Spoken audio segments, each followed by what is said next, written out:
नमस्कार श्रोते हो. दीपक रेगे कथाकथन चॅनलवर तुम्हा सगळ्यांचं मनापासून स्वागत. श्रोते हो, आज तुम्ही ऐकणार आहात वसंत मिरासदार यांच्या मी आणि माझा तोतया या कथासंग्रहातली कथा. पण श्रोते हो, तत्पूर्वी तुम्ही जर आत्ता चॅनलवर पहिल्यांदा आला असाल किंवा तुमच्याकडनं अजूनपर्यंत चॅनल सबस्क्राईब करणं झालं नसेल तर एकच विनंती करतो, कृपया चॅनल सबस्क्राईब करा. ऐकूया श्रोते हो, वसंत मिरासदार लिखित मी आणि ATM. बँकेच्या मॅनेजरनी मला केबिनमध्ये बोलवून एक छापील फॉर्म माझ्यासमोर ठेवला. हा ATMचा फॉर्म आहे, हा भरूनच द्या. आपल्याकडे ATM लवकरच सुरू होतं आहे, तुम्हाला फायदा मिळेल. शहरातल्या बऱ्याच महत्त्वाच्या रस्त्यांवर मी ATMच्या सुंदर सुबक केबिन्स पाहत होतो. त्यात एक कम्प्युटर असतो आणि त्यातून पैसे बाहेर येतात, एवढंच मला माहिती होतं. फॉर्म पाहताना मी थोडा धास्तावला होतो. ज्यांच्याकडे अमाप पैसा आहे तेच ATMचा वापर करू शकतात आणि त्यामुळे ATM वापरणाऱ्यांकडे इन्कम टॅक्सवाल्यांची करडी नजर असते, असं मला एका पेन्शनरनं सांगितलं होतं. मग मी माझी ती भीती मॅनेजरना बोलून दाखवली. नाही हो, नाही. ATM म्हणजे पैसेवाल्यांना पकडण्याचा सापळा वगैरे काही नाही आहे. अहो, ATM म्हणजे ऑटोमॅटिक टेलिंग मशीन. आम्ही त्याचा एनी टाईम मनी असा सरळ सोपा अर्थ सांगतो. तुम्हाला पाहिजे तेव्हा पैसे म्हणजे ATM. आलं का लक्षात? मॅनेजर साहेबांनी माझी शंका पार उडवून लावली. मी म्हणालो, हे बाकी बरं झालं. अहो, महिना अखेरीला माझी फार पंचाईत होते. खिसा पार खाली झालेला असतो आणि बायको आणि मुलीच्या मागण्या संपत नाहीत. बरं झालं, मला आता महिना अखेरीला कोणाकडे हात पसरायला नको. शेवटचा आठवडा म्हणजे आमची पार कडकी. अशी काहीतरी सोय आम्हा लोकांसाठी होण्याची गरज होती. नाही, चे गैरसमज होतोय. आरामात बसलेले मॅनेजर एकदम खुर्चीत ताठ बसले. तसं काही नाही आहे बरं का.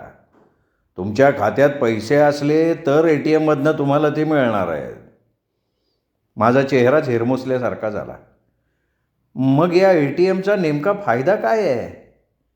आमच्या खात्यातले पैसे आम्हाला कधीही मिळतातच की. अहो, पण बँकेच्या कामकाजाची वेळ संपल्यावर, सुट्टीच्या दिवशी, संध्याकाळी, अगदी मध्यरात्रीसुद्धा तुमचेच पैसे असतात, पण ते मिळतात का तुम्हाला? मॅनेजरनी विजयी मुद्रेनं मला सवाल केला. हे ATM 24 तास चालू असतं.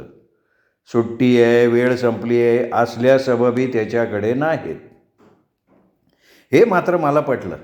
मी फॉर्म घेतला आणि मॅनेजरचे आभार मानून केबिनमधनं बाहेर पडलो. 2-1 दिवसात मी फॉर्म भरून दिला आणि अधूनमधून बँकेच्या कार्यालयावरनं चक्कर मारायला लागलो. ATMची केबिन हळूहळू तयार होत होती. काकून जाणे मला त्या ATM केबिनच्या उभारणीत खूप रस वाटायला लागला होता. केबिन तयार करणाऱ्या कामगारांशी सुद्धा मी गप्पा गोष्टी करायला लागलो. असेच 2-1 महिने गेले. ATMची केबिन तयार झाली. मग उद्घाटनाचा छोटासा सोहळा झाला. बँकेचे जनरल मॅनेजर मुख्य पाहुणे होते. उद्घाटनानंतर 2च दिवसांनी मला एक छोटंसं चौकोनी कार्ड देण्यात आलं. त्याच्या जोडीला एक बंद पाकिट देण्यात आलं. त्या पाकिटात माझा ATMचा सिक्रेट नंबर आहे असं मला सांगण्यात आलं. मॅनेजर माझ्या कानात कुजबुजले, हा नंबर कोणालाही सांगायचा नाही बरं का, आणि हे कार्डसुद्धा कोणाच्याही हातात पडू देऊ नका. एखाद्या गुरूनं मंत्र जपून आपला ताई शिष्याच्या स्वाधीन करावा तितक्या गांभीर्यानं मॅनेजरनी ते कार्ड आणि ते पाकिट माझ्या हातात दिलं. एका सिक्रेटमध्ये ते मला सहभागी करून घेत आहेत या जाणीवेने मला क्षणभर थररल्यासारखं झालं. हे कार्ड हस्तगत करण्यासाठी गुंडांची एखादी टोळी माझ्यावर पाळत ठेवून हल्ला तर करणार नाही ना, असा एक चमत्कारिक विचारसुद्धा डोक्यात चमकून गेला. तर असा हा मंतरलेला ताईत घेऊन दुसऱ्या दिवशी मी ATM केबिनमध्ये शिरलो. अंगाचा दाह करणाऱ्या बाहेरच्या गरम हवेपेक्षा आत खूप बरं वाटलं. आता आतमध्ये मी एकटाच होतो. समोर ATM मशीन आणि त्यावर क्षणाक्षणाला बदलणाऱ्या इंग्रजीतल्या सूचना. मशीनच्या त्या छोट्या खाचेतनं मी कार्ड आत सरकवल्यावर चूज युअर लँग्वेज असा मशीनमधनं आवाज आला आणि इंग्रजी, हिंदी आणि मराठी असा 3 शब्दांचा फलक मशीनच्या पडद्यावर आला. मी मराठी या शब्दासमोरचं बटन दाबलं. मग त्यापुढच्या सगळ्या सूचना मराठीमधून आल्या. आहरण स्वीकृत असे शब्द पडद्यावर आले आणि काही क्षणात मशीनच्या मोठ्या खाचेतनं मी मागितलेल्या रकमेच्या नोटा बाहेर आल्या. त्या नोटा खिशात घालताना मला विलक्षण चकित व्हायला झालं होतं. अल्लाउद्दीन आणि जादूच्या दिव्याच्या गोष्टीची आठवण झाली. तशाच प्रकारचा हा काहीसा चमत्कार होता. या पहिल्या नवथर भेटीनंतर 2-1 महिन्याचा कालावधी गेला. आता ATMचा वापर करायला मी पूर्ण सराईत झालो होतो. केबिनमध्ये शिरतानाचे सुरुवातीचे दडपण आता फार नाहीसं झालेलं होतं. असाच एके संध्याकाळी मी ATM केबिनमध्ये शिरलो. सगळी प्रक्रिया पूर्ण करून पैसे काढले आणि बाहेर पडण्यासाठी वळलो एवढ्यात आवाज आला, थांबा. मी चापापलो. इकडे तिकडे वळून बघितलं. आत माझ्याशिवाय दुसरं कोणीच नव्हतं. मग बोललं कोण असणार? मला भास झाला असेल असं वाटून मी परत दाराजवळ गेलो. तेव्हा पुन्हा आवाज आला, थांबा. मग मात्र मी जरासा घाबरलो. काहीशा भयभीत स्वरात मी म्हणालो, कोण आहे? कोण बोलतंय? कोण? मी बोलतोय. ATM संगणक. ATM म्हणजे काय? तर ATM म्हणजे मी आत्मा बोलतोय. ATMचा कॉम्प्युटर असा बँकेच्या खातेदाराशी व्यक्तिगत संवाद साधतो हे मी कधीच ऐकलं नव्हतं. संगणकाच्या आडून बँकेतला कोणीतरी माझी गंमत करत असेल असं मला वाटलं. त्यामुळे आवाजाकडे अजिबात लक्षच द्यायचं नाही असं ठरवून मी परत दाराकडे वळलो. अहो थांबा हो. हा स्वर अगदी काकुळतीचा, अर्धवाचा होता. मी खूप कंटाळलो आहे हो. मला कुणाशी तरी गोष्टी करायच्या आहेत. प्लीज थांबा ना हो. त्या स्वरातल्या अर्जवानं मला एकदम धीर आला. माझी भीतीच गेली. कॉम्प्युटर असा बोलतो हे मी आजच ऐकतोय. मी धीर एकवटून बोललो, मी आत्मा आहे. अरे मी आत्मा आहे असं तू म्हणतोयस, पण कॉम्प्युटरला आत्मा असेलच कसा? कॉम्प्युटर म्हणजे यांत्रिक मानवी मेंदू, हो का नाही? बरोबर आहे. कसं का होईना पण संभाषण सुरू होतं आहे. ह्या गोष्टीने कॉम्प्युटरला बरं वाटल्यासारखं दिसलं. हे बघ, कॉम्प्युटरला ब्रेन असतो पण हृदय नसतं. म्हणजे मन नसतं, भावना नसतात. मग मी आत्मा आहे, मी कंटाळलो आहे असं कसं म्हणतोयस तू? मी न घाबरता एवढं कसं बोललो याचं मलाच आश्चर्य वाटलं. छान विचारलंस हो, छान विचारलंस. ATMमधनं आवाज आला. हे बघ मित्रा, हा निसर्ग आणि हे मानवी विश्व असंख्य चमत्कारांनी भरलेला आहे. निसर्गाचा एक चमत्कार सांगतो. एकाच जातीची, रंगाची हजारो फुलझाडं लावली तरी कधीतरी मध्येच एखादं फूल एकदम वेगळ्या रंगाचं येऊन वर डोकं काढतं. हा निसर्गाचा चमत्कार पाश्चात्य शास्त्रज्ञांनी सुद्धा मान्य केला आहे. नाही म्हणजे काय आहे, एखादी गोष्ट तिकडच्या लोकांनी मान्य केली असं म्हटलं ना की आपल्याला बरं वाटतं ना, म्हणून मुद्दाम उल्लेख केला हो. ATMच्या आवाजात मिश्किलपणाची झाक होती. आता जे वनस्पतीच्या बाबतीत खरं आहे तेच माझ्या बाबतीत झालेलं असणार. म्हणजे काय? म्हणजे असं पहा की जगात दररोज असंख्य कॉम्प्युटर्स तयार होतात. या खऱ्या कॉम्प्युटर्सना ब्रेन म्हणजे मेंदू असतो. विचाराची, विश्लेषणाची शक्ती असते. मग कित्येक दशकातून एखादा कॉम्प्युटर माझ्यासारखा, ज्याला हेडप्रमाणे हार्टही असतं, मन असतं, अंतःकरण असतं, भावना असतात, असा तयार होतो. असं होऊ शकतं का? माझ्या मनात शंका डोकावली. कोणास ठाऊक, असेल सुद्धा. जाऊ दे, आपण आपल्यापुरतं बघावं हे बरं. तू मलाच का थांबवलंस? अगम्य पातळीवरचं संभाषण मी जमिनीवर आणायचा प्रयत्न केला. तू इंग्रजी, हिंदी चांगलं जाणतोस, मग त्या भाषिकांपैकी कोणाशी का बोलला नाहीस? मला तशा तिन्ही भाषा उत्तम येतात. ATMच्या आवाजात आता विशेष सलगी होती. पण मला मराठीची विशेष ओढ आहे आणि ती उपजत आहे. त्याचं नेमकं कारण नाही सांगता येणार. गेल्या शतकातल्या कुठल्या तरी विद्वान महाराष्ट्रीयन पंडिताचा, एखाद्या महोपाध्यायाचा आत्मा माझ्यात प्रकट झालेला असावा. हा सुद्धा निसर्गाचा चमत्कार म्हटला पाहिजे, नाही का? त्यामुळे हिंदी किंवा इंग्रजी भाषेचं बटन दाबणाऱ्या माणसाशी बोलायचा प्रयत्नच नाही केला मी. तू आलास की मराठीचं बटन दाबतोस. गेले 2-3 महिने बघतोय मी. त्यामुळे तुझ्याशी मैत्री करावी असं मी ठरवलं. मग काही क्षण आम्ही दोघे गप्प होतो. त्यानंतर तोच म्हणाला, तुझी काही हरकत नाही ना? माझी भीती आता पुरती नाहीशी झाली होती. मी निर्भय झालो हे दाखवण्यासाठी मी जरासा मोठ्यानं म्हणालो, मुळीच नाही. आजपासनं आपण दोस्त. मराठीबद्दलचं प्रेम मला फार भावलं. मराठी साहित्याशी तुझा काही परिचय? ATMच्या आत्म्याला या प्रश्नाची गंमत वाटली असावी. तो खुदू हसल्याचा आवाज आला. हे काय विचारणं झालं का, असा त्या हसण्याचा अर्थ होता. मराठी भाषेच्या आद्य परंपरेपासून या क्षणापर्यंतच्या सर्व घटना, घडामोडी यांची मला माहिती आहे.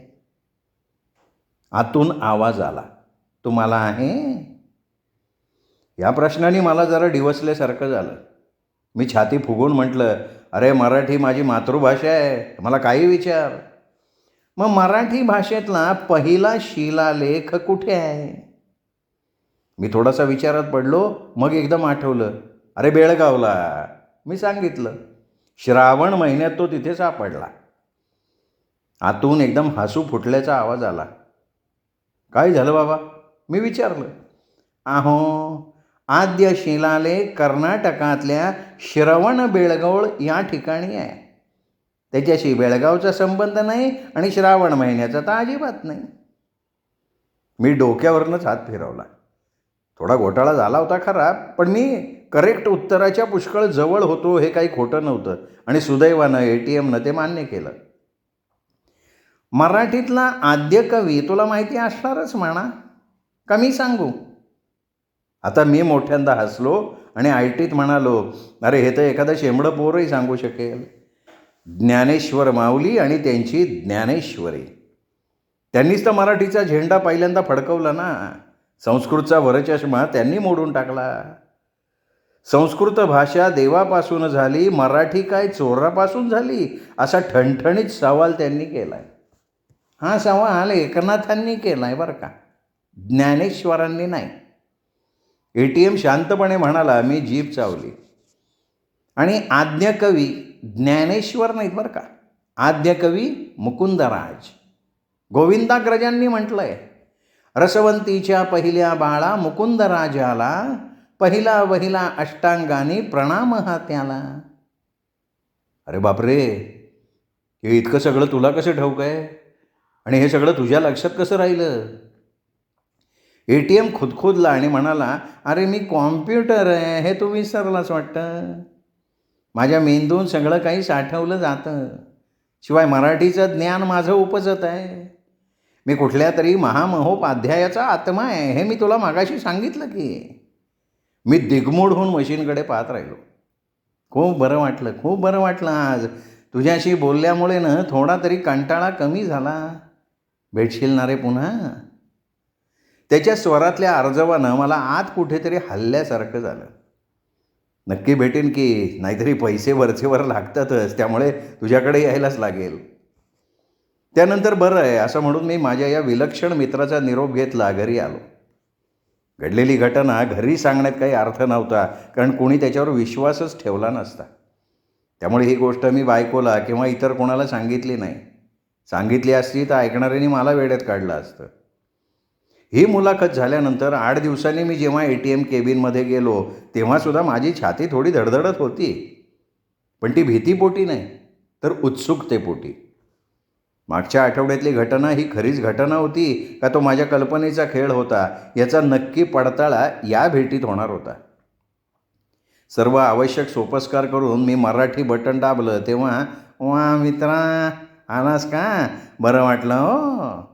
या शब्दांनी संगणकानं जेव्हा माझं स्वागत केलं तेव्हा हा माझ्या कल्पनेचा खेळ नाही, ही माझी खात्री झाली.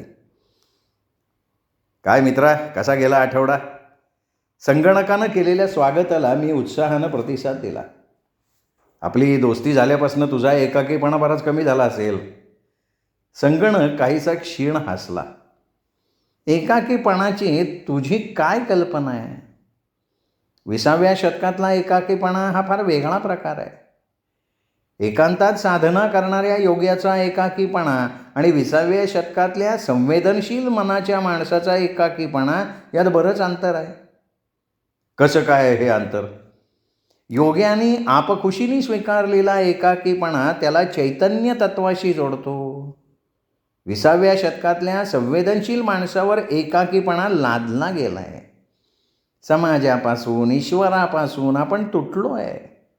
या जाणीवेतून येणारा एकाकीपणा हा वेगळा प्रकार आहे. त्याला साहित्यात ॲलिनेशन असं नाव आहे. मग काही क्षणानंतर त्यांनी मला विचारलं, तुला कामू माहिती आहे का? कामू? मी काही क्षण विचार केला, पण त्या नावाचा मला काही अर्थबोध होईना. दामू नावाच्या व्यक्ती मला माहिती आहेत. मी सांगितलं, दामू धोत्रे, दामू केंकरे वगैरे वगैरे. शामू चव्हाण या नावाचा एक जॉकी होता. गमू भाटे नावाचा शाळेत वर्गमित्र होता. पण कामू नावाचा माझा कोणी मित्र नाही किंवा तसा कोणी माझ्या ओळखीचाही नाही. आता मात्र संगणक खूप पणापासनं म्हणजे अगदी खो खो हसल्याचा आवाज आला. माझा काहीतरी बराच बावळटपणा झालेला असणार असं मला वाटून गेलं. अरे कामू हा प्रसिद्ध फ्रेंच लेखक. कामू आणि सार्त्र ही नावं 20व्या शतकातल्या उत्तरार्धात जगभर गाजलेली नावं आहेत. कामूचं आउटसायडर वाचलंस का? ॲलिनेशन म्हणजे काय, ते साहित्यात कशा प्रकारे आविष्कृत होतं हे कळेल तुला ते वाचल्यावर. मी आउटसायडर काय नाही, पण इनसायडरबद्दल ऐकलं आहे बरं का. मी आपलं खरं ते सांगून टाकलं. हो, या सर्वज्ञानी संगणकासमोर आपल्या सर्वज्ञतेचा खोटा टेंबा मिरवण्यात काही अर्थ नव्हता. अरे बाबा, इनसायडर ही एका राजकारण्याची आत्मचरित्रात्मक कादंबरी आहे. तिचा एकाकीपणाच्या तत्त्वज्ञानाशी तसा काही संबंध नाही. आता ना प्रत्येक भेटीत तुम्हाला साहित्य आणि जागतिक साहित्य याबद्दल सांगत जा, म्हणजे माझं ज्ञान अद्ययावत व्हायला मदत होईल. मी सांगून टाकलं. संगणक पुन्हा हसला, पण आता ते हास्य त्याच्या प्रसन्नतेचं निदर्शक होतं. वरचेवर होणाऱ्या अशा चर्चेमुळे कधी साहित्य, कधी धर्म, अध्यात्म, तर कधी वैयक्तिक कौटुंबिक विषय, आम्ही दोघंही मनाने खूप जवळ आलो बरं का. 3-4 महिन्यांच्या कालावधीत फरक घडून आला. अशाच एका भेटीत मी त्याला म्हटलं, काय रे, अलीकडे तुझा आवाज क्षीण वाटतो. अधूनमधून sorry, ATM is out of order अशी पाटी येते पडद्यावर. कारण काय? काय थकवा वगैरे जाणवतोय काय? अरे, या शाखेतले लोक माझ्यावर नाराज आहेत रे, संगणक संथपणे म्हणाला. त्यांच्या नाराजीचं कारण मी समजू शकतो. काय झालं आहे, संगणक आल्यापासून नव्या कर्मचाऱ्यांची भरती थांबलेलीच आहे आणि अनुभवी लोकांना VRSचं आमिष दाखवून कमी केलं जातं आहे. त्यामुळे काय होतं आहे, इथले लोक मला पुरेसं फीड करत नाहीत रे. माझं फूड म्हणजे मला सगळ्या नव्या करकरीत नोटा हव्या असतात. हरिण हे जसं वाघाचं अन्न, तसं नव्या नोटा हे माझं अन्न. माझ्याकडे बघणारा इथला कर्मचारी बऱ्याच वेळा जुन्या नोटा मला फीड करायचा आणि एकदा तर चक्क फाटक्या नोटा त्यांनी मला फीड केल्या. मग माझं पोट बिघडलं, मला उचकी लागली. असं वरचेवर व्हायला लागलं तेव्हा बँकेने माणूसच बदलला.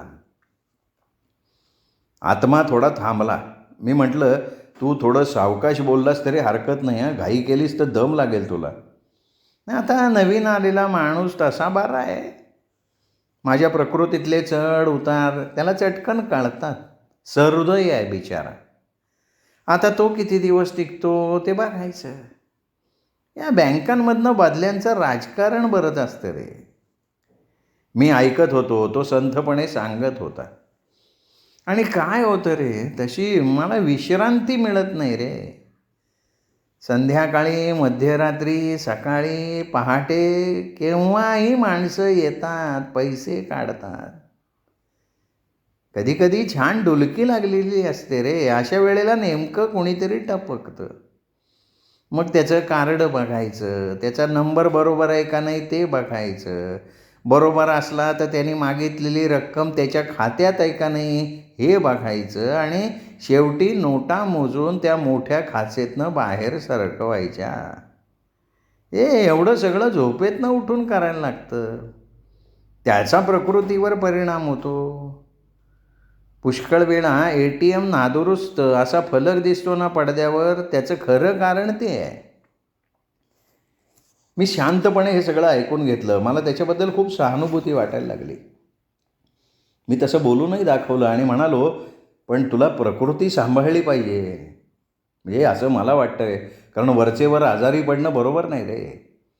तुझ्यासाठी काही औषध आणू का ते सांग. संगणक पुन्हा खदखदून हसला आणि म्हणाला, तुझ्या सदिच्छेबद्दल मी तुझा मनापासून आभारी आहे. अरे तुझ्याशी संवाद हे माझं औषध आहे. ते वरचेवर व्हावं म्हणजे मी ठणठणीत बरा होईन. मी वरचेवर भेटायचं आश्वासन देऊन केबिनमधनं बाहेर पडलो.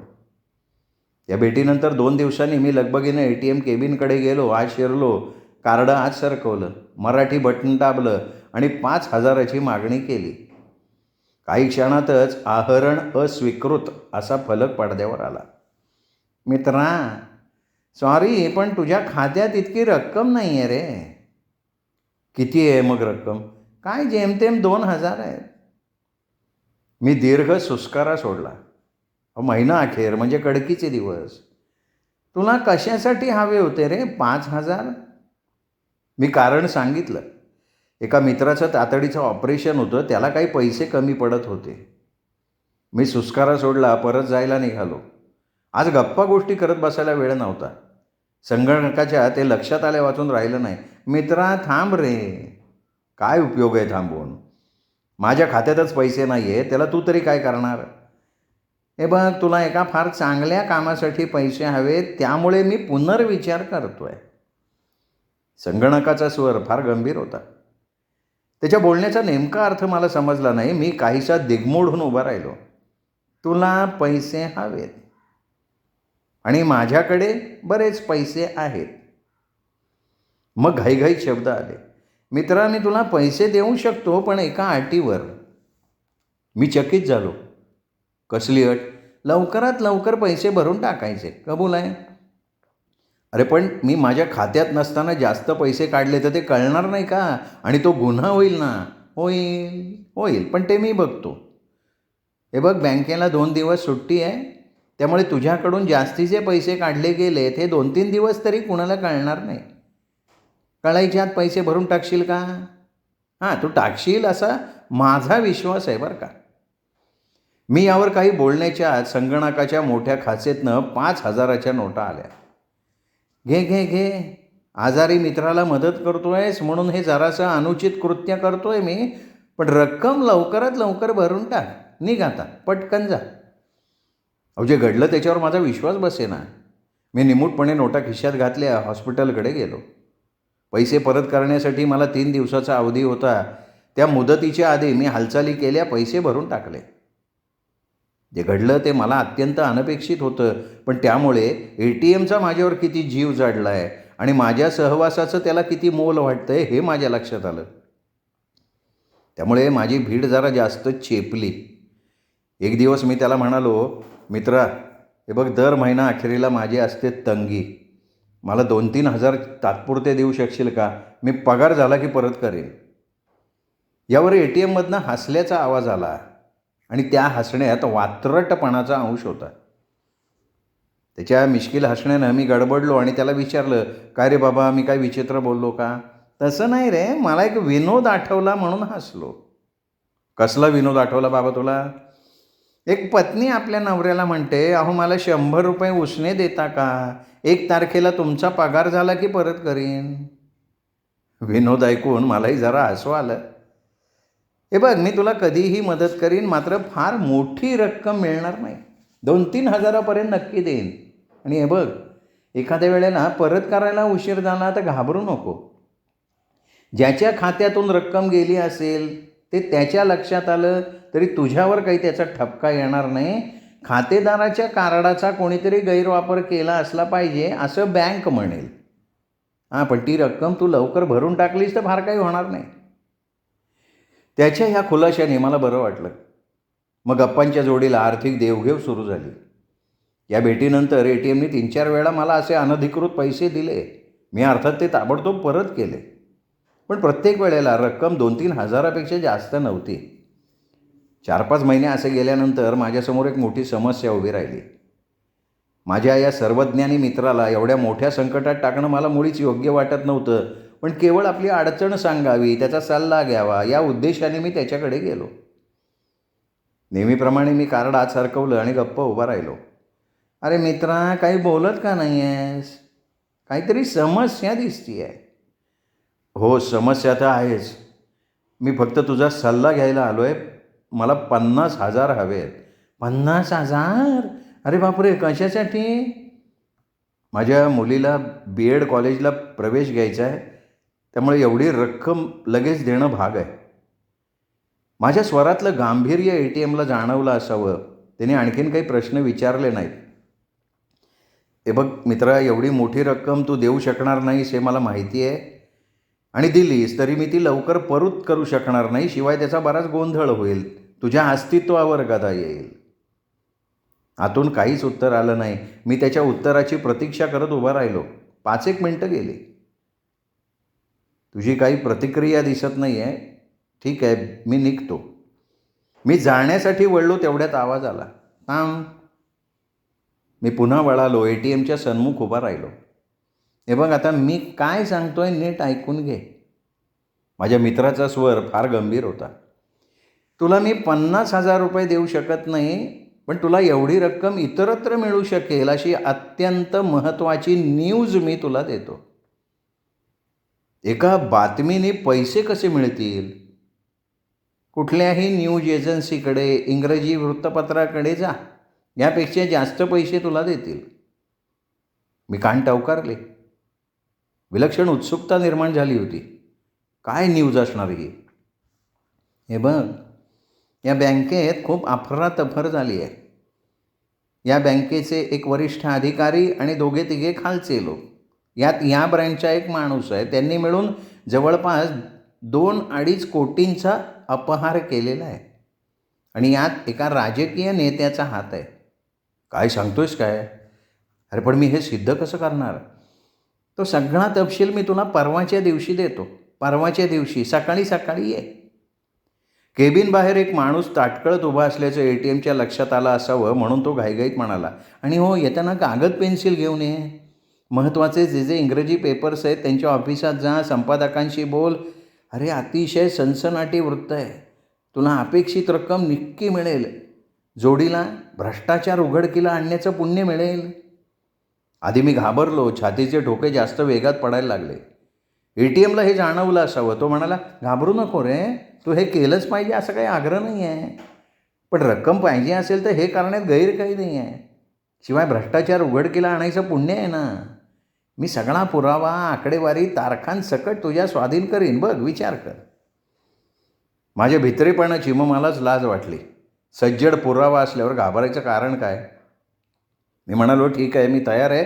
मी परवाच्या दिवशी सकाळी येतो. मात्र न्यूजपेपरकडे जायचं का नाही, आणि गेलो तरी रक्कम मागायची का नाही हे मी माझ्या वकील मित्राशी बोलून ठरवेन. हरकत नाही, हरकत नाही.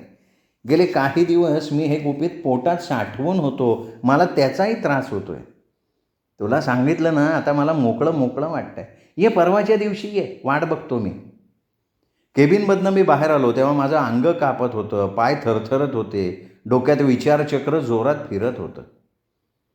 शेवटी पुरावा हातात आल्यावर काय ते ठरवू असा निर्णय घेऊन मी सरळ घरी आलो. पुढचा संपूर्ण दिवस विलक्षण तणावाच्या मनस्थितीत गेला. रात्री झोप लागली नाही. सकाळी सगळे विधी आटोपून मी मनाच्या अत्यंत उत्तेजित अवस्थेत बँकेकडे गेलो आणि तिथे पोचल्यावर मला प्रचंड धक्का बसला. आदल्या रात्री कोणीतरी पाषाण हृदयगुंडानं पैशांच्या आशेने ATMवर कुऱ्हाडीनं घाव घालून मशीनची पार मोडतोड केली होती. माणसांच्या गर्दीतनं वाट काढत मी मशीनजवळ गेलो. माझ्या मित्राच्या बाह्य शरीराचे लहान मोठे तुकडे इकडे तिकडे विखुरलेले होते. मला उगीचच भास झाला की क्षीण आवाजात तो म्हणतोय, सॉरी मित्रा, मी माझा शब्द नाही पाळू शकलो, मला माफ कर, पण तू तुझी ठेव आधी या बँकेतनं ताबडतोब काढून घे. मी जड अंतःकरणानं परत फिरलो. नव्या ATMला फक्त मेंदू असेल, आत्मा असणार नाही याबद्दल मला पक्की खात्री होती. श्रोते हो, तुम्ही ऐकत होतात वसंत मिराजदार लिखित मी आणि ATM ही एक फॅन्टसी काल्पनिक कथा. कथा कशी वाटली कमेंट करून जरूर कळवा. ही कथा आपल्या कथाप्रेमी मित्रपरिवारात, नातेवाईकात शेअर करा आणि त्या सगळ्यांना दीपक रेगे कथाकथन चॅनल सबस्क्राईब करायची विनंती माझ्यातर्फे करा. एवढी तुम्हाला विनंती करतो. थांबतो. नमस्कार.